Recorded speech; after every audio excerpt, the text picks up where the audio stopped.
for the Harbor APC. Please close the roll and tabulate the vote. 10 ayes. That is approved. And I'd like to ask Mr. Nazarian to come forward now on item number 8. I'd like to come forward to the table here. And I'd like to recognize the chairwoman of our Trade, Commerce, and Transportation Committee, Ms. Hahn, for item number 8. I'm sorry, on the last one, on Phil Trigas, what happened to that? I asked if anybody wanted to be heard on that one. Mr. Reyes had unexpected. We'll reconsider it then for you. Let's take up number 8 first, and I'll recognize you, Ms. Hahn, on number 8. Right, thank you. Thank you. Well, we're here today to confirm, and I would urge our confirmation of Sam Nazarian to the Airport Commission. You should take an opportunity to look at his bio and his resume and his professional experience. It's very interesting. He brings an incredible background and perspective, I think, to the Airport Commission, particularly in terms of marketing and in terms of, hotel renovations and tourism and the idea of branding. I think he really has something that I think probably no other commissioner really brings to the table right now. One of the questions I asked him in our committee, which I think you might all find interesting, I said, gee, considering your background and all the amazing things you've been involved in, you were named the 100 most powerful people in Southern California. What interests you about serving on the Airport Commission? What about this piqued your interest and made you feel like this was a place that you could really give back to the city of Los Angeles? Thank you. First, I want to say good morning you hold my time. To the council, and also I wanted to, before answering Councilman Hahn's question, I want to thank the mayor and President Garcetti for allowing me to be up here. Councilman Hahn, your question is actually very important and relevant because I think in a time when we're all very busy, in a time that the economic uncertainty right now clinches us all, it's obviously very important to have enough time to be able to manage your business. But when the mayor asked me to consider this and nominated me and gave me the honor of doing so, I felt that it was a very unique opportunity, not in Los Angeles, but also in LAX and LAWA's time, as far as development, as far as working with safety in the community, and bringing the kind of skill sets that we have been doing in Los Angeles for the last 10 years in my company. And more importantly is adding another layer, as you mentioned, of a important porthole of all the tourists and transients that come to Los Angeles and leave out of Los Angeles. So it's a very unique time. There's a huge modernization plan that's on the agenda. There's a lot of important decisions to be made, and I think I can best serve a commissionership in this role and at this time. So I take it very seriously, and I know it's a big responsibility. But at the same time, I think the skill sets that the mayor saw in me could be relevant in the time that LA World Airport seized. I particularly like the part of your background where you have acquired hotels and sort of overseen the renovation. And I think what is the same kind of concept. I mean, people don't have to stay at a particular hotel, even if it's in Las Vegas. I mean, they want to be where they're new, they're modern, they're state-of-the-art, they provide something that, kind of makes the experience worthwhile, and that is really, I think, at the heart of the modernization of LAX, and I'd like you to just maybe comment a little bit more about why that's so important right now. I mean, I've learned that the airlines don't have to fly in LAX anymore. With the next generation of aircraft, they can sort of fly over us.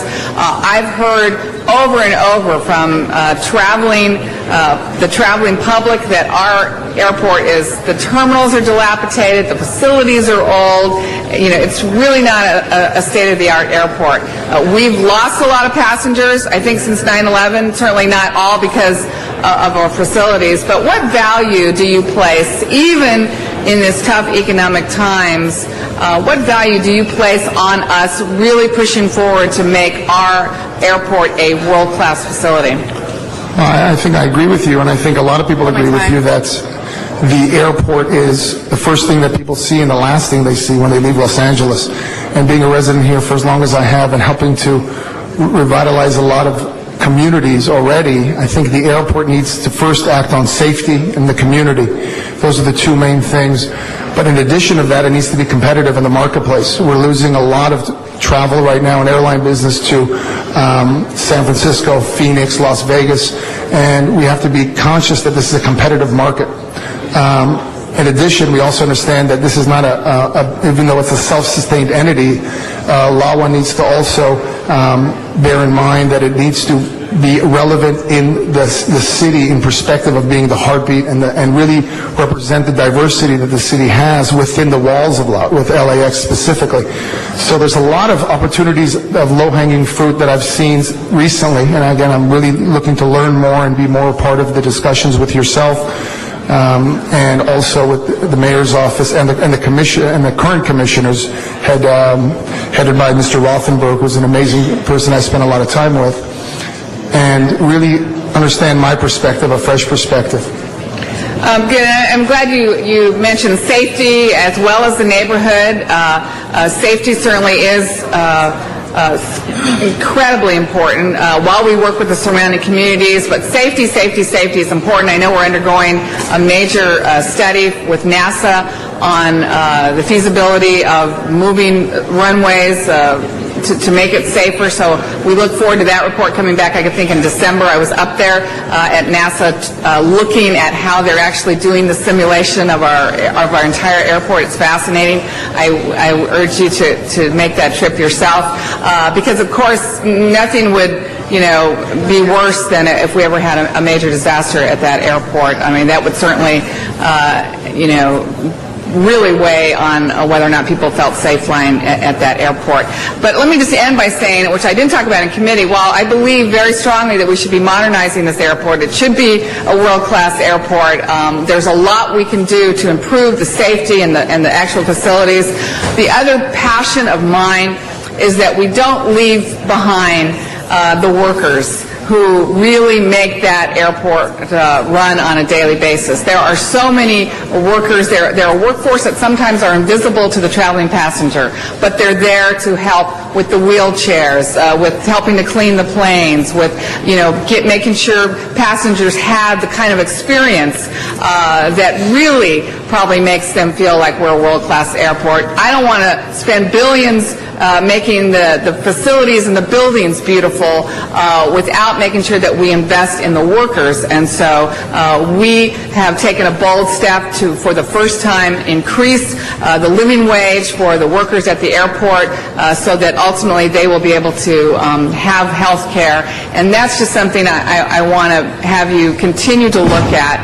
It doesn't make any sense to have beautiful buildings when the people who are working there and really touching and serving our passengers don't make enough money to have a quality of life, and then we have a lot of the turnovers, and I think that hurts more in our passenger experience than probably anything else. So just want you to be aware that's another one of my big passions, is bringing the workers along to another level as we improve the quality of the buildings.